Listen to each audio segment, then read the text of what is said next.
রাত দখলের পর এবার শহর শিলিগুড়িতে ভোট দখল। আজ 9 সেপ্টেম্বর। গত মাসে আজকের দিনে কলকাতার বুকে ঘটে যায় এক অমানবিক ঘটনা। কলকাতার আরজিকরে ডাক্তারি ছাত্রীকে নৃশংসভাবে খুন ও ধর্ষণের ঘটনায় উত্তাল হয়ে ওঠে গোটা দেশ। আন্দোলন ও প্রতিবাদে সরব হয় সকল স্তরের মানুষেরা।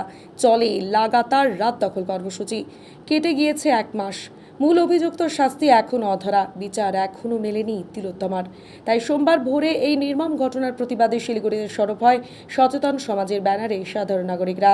এদিন এই অমানবিক ঘটনার 1 মাস পূর্তিতে শিলিগুড়ির বুকে রাত দখলের পাশাপাশি এ প্রথম ভোট দখল কর্মসূচি গ্রহণ করা হয়। মূলত শিক্ষাবিদ, আইনজীবী, চিকিৎসক, বিশিষ্ট খেলোয়াড় থেকে শুরু করে সমাজকর্মী, মনোবিদ সহ সাধারণ নাগরিকরাই সচেতন সমাজের মধ্য দিয়ে তাদের প্রতিবাদ তুলে ধরে।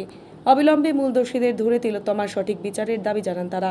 এছাড়াও এদিন এই কর্মসূচিতে উপস্থিত ছিলেন শিলিগুড়ি বিধায়ক শঙ্কর ঘোষ। তিনি একজন জনপ্রতিনিধি হিসেবে এই কর্মসূচিতে যোগদান করেন এবং রাজ্য সরকারের বিরুদ্ধে একরাশ যেমন ক্ষোভ উগরে দেন, ঠিক তেমনি তিলোত্তমার সঠিক বিচার চেয়েও দোষীদের কঠোর শাস্তির দাবি জানান।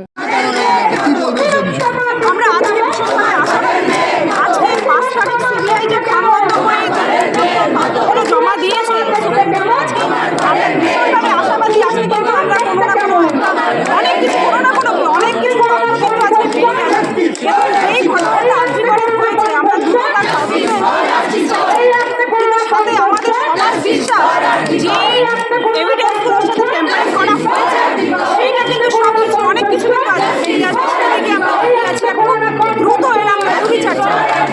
কি মনে হয় যে এটা শুধু ধর্ষণেরই ঘটনা নাকি এর পিছনে অনেক কিছু লুকিয়ে আছে? হয়তো আমি বাবা মার মুখে যা শুনেছি, আমি বা আমরা সবাই ধর্ষণের সাথে খুনটা আছে, সাথে হয়তো আমরা সেটাই আজকে জানতে পারবো। অনেক কিছু বেরিয়ে আসবে আছে, আমাদের সবারই সেটা আছে। আর এর বিচার হওয়া উচিত, বিচার হওয়া চাই। আমরা এটার জন্য আমরা সবাই আজকে ভোট দখল, প্রথম রাজ্যে শিলিগুড়িতে ভোট দখল হচ্ছে। কি কি কর্মসূচি আজ আছে আর কি হচ্ছে এখানে? এখনো পর্যন্ত আমাদের সব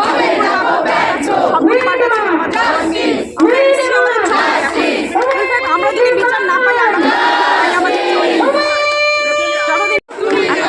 সবাই যাতে সুবিচার পায়, তিলোত্তমার সেই দিকে তাকিয়ে বসে আছি।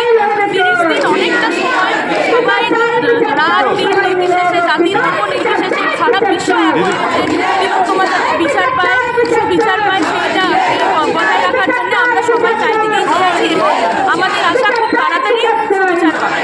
কেন এত বিলম্ব হচ্ছে কি বলে মনে হয়? কোথাও কি কোনোভাবে রাজনৈতিক কোনো কারণ রয়েছে বলে মনে হচ্ছে, বা কোথাও কি কোনো প্রমাণ লোপাট করা হচ্ছে, এমনটা কি মনে হচ্ছে? নিশ্চয়ই এমনটা হচ্ছে, নাহলে এত কেন দেরি হবে? এত দেরি হওয়ার কথা নয়।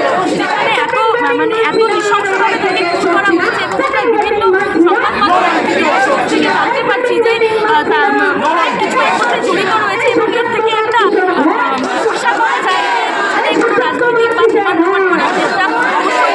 তাহলে কেন এত দেরি হবে? এত দেরি হওয়ার তো কথা নয়। শিলিগুড়ির পার্শ্ববর্তী মাটিগাড়ার অবহেলার বিচার হলো 1 বছর পূর্তির পরে ফাঁসির সাজা ঘোষণা করা হলো। তো সেখানে দাঁড়িয়ে এখন যে আরজিকরের ঘটনা, তেমন কি কোনোভাবে বড় একটা বিচার চাইছেন যে মেন অভিযুক্ত? অবশ্যই কোনো বিচার চাইছি, খুব তাড়াতাড়ি বিচার চাইছি, যাতে খুব তাড়াতাড়ি বিচার পায়। তোমার মা বাবা যাতে এতটুকু শান্তি পায় যে না, আমার মেয়েটা বিচার পেল। মরণকালে যা অত্যাচারিত হয় সে মরে গেছে, সেটা আমাদের মুখে বলার ভাষা নেই। আমরা সবাই সুবিচারের দিকে তাকিয়ে আছি এবং যতদিন বিচার না পাবে ততদিন আমরা এইভাবে সংঘবদ্ধভাবে লড়াই চালিয়ে যাব। আপনার নাম পরিচয়? আমি চাকরি